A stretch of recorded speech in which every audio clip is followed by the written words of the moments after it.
যারা সিলেটের মানুষ আছেন বা সিলেটে বসবাস করেন তারা কম বেশি সবাই জানেন যে সিলেটের অত্যন্ত জনপ্রিয় একটি রেসিপি হচ্ছে শুটকির শিরা। কয়েক রকমের শাক, সবজি, কয়েক রকমের শুটকি দিয়ে একটা ঝোল তরকারি করা হয় আর এটাকেই বলা হয় শুটকির শিরা। এটা আমাদের সিলেটের এতটাই জনপ্রিয় একটি রেসিপি, সপ্তাহে অন্তত পক্ষে একদিন যদি এটা না তৈরি করা হয় তাহলে কিন্তু সবার মেজাজ খারাপ হয়ে যায়। এর সাথে একটা অসম্ভব রকমের আবেগ মিশ্রিত আছে যেটা আপনাদেরকে ভাষায় বুঝিয়ে বলা সম্ভব না। তবে একটা বিষয় কি, শুটকির শিরা কখনোই বোম্বাই মরিচ বা চেপা শুটকি ছাড়া রান্না করা যায় না। অবশ্যই চেপা শুটকি এবং বোম্বাই মরিচ এ রান্নাতে দিতেই হবে, কিন্তু দুর্ভাগ্যজনকভাবে জাপানে চেপা শুটকি আর বোম্বাই মরিচ দুইটাই কিন্তু অ্যাভেলেবেল না। চেপা শুটকি যেটা পাওয়া যায় বাঁশপাতা না, সেটা হচ্ছে পুঁটি মাছের চেপা শুটকি, আর ওইটার ঘ্রাণ আমার একেবারেই ভালো লাগে না এখানে যেটা পাওয়া যায়। তো যাই হোক, হাতের কাছে যা আছে তা দিয়ে কিভাবে আমি সপ্তাহে একদিন অন্তত রেসিপিটি করে থাকি সেটা আজকে আপনাদের সাথে শেয়ার করতে চলেছি। আশা করছি ভালো লাগবে।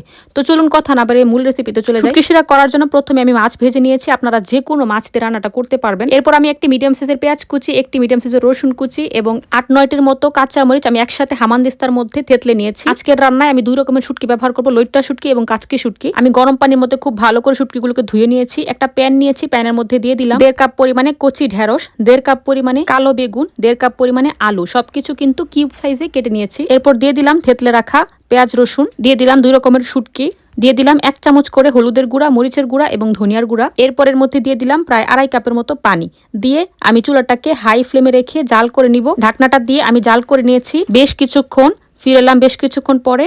আমি নেড়েচেড়ে নিচে খেয়াল করে দেখুন ঝোলটা কিন্তু অনেকটা কমে গেছে আর আলুটা কিন্তু 80%-এর মতো সিদ্ধ হয়ে গেছে। এখন আমি এর মধ্যে ঝোলের জন্য পানিটা দিয়ে দিচ্ছি। পর্যাপ্ত পরিমাণে পানি দিতে হবে। এই রান্না কিন্তু শুকনা শুকনা রাখা যাবে না, এটা কিন্তু ঝোল ঝোল থাকবে। শুটকির শিরা শব্দের অর্থ হচ্ছে শুটকির ঝোল। বাইরের এলাকায় বা শুদ্ধ ভাষায় যেটাকে ঝোল বলা হয়, আমরা আঞ্চলিক ভাষায় সেটাকে শিরা বলি। তো যাই হোক, যখন সমস্ত সবজি খুব ভালো মতো সিদ্ধ হয়ে গেছে তখন এর মধ্যে আমি দিয়ে দিচ্ছি স্পিনাচ বা পালং শাক। আজকের রান্নাটা আমি পালং শাক দিয়ে করছি। আপনারা চাইলে পুঁই শাক, লাউ শাক, কুমড়া শাক, যে কোনো শাক দিয়ে করতে পারবেন, নো প্রবলেম। শাকটা শেষের দিকে দিলে যেটা হয়, শাকটা কিন্তু অল্প সময় সিদ্ধ হয়ে যাওয়ার কালারটা বজায় থাকে, এজন্য চেষ্টা করবেন শেষের দিকে দিতে। যখন সবকিছু সিদ্ধ হয়ে গেছে তখন এর মধ্যে আমি মাছ যেগুলো আমি ভেজে রেখেছিলাম সেই মাছগুলো আমি হাত দিয়ে একটু থেতলে নিয়েছি, কিন্তু কাঁটাগুলো বেছে দেইনি। এই মাছটা দিলে কিন্তু রান্নার টেস্টই বদলে যায়, ভীষণ ভালো হয় খেতে। আপনারা যে কোনো মাছ দিয়ে এই রান্নাটা করতে পারবেন। তবে এই রান্নায় কিন্তু চেপা শুটকি পানিতে সিদ্ধ করে সেই ঝোলটা ব্যবহার করতে হয়, কিন্তু আমি আজকে করিনি কারণ আমার বাসায় আমার হাজবেন্ড চেপা শুটকির ঘ্রাণটা একেবারেই পছন্দ করে না।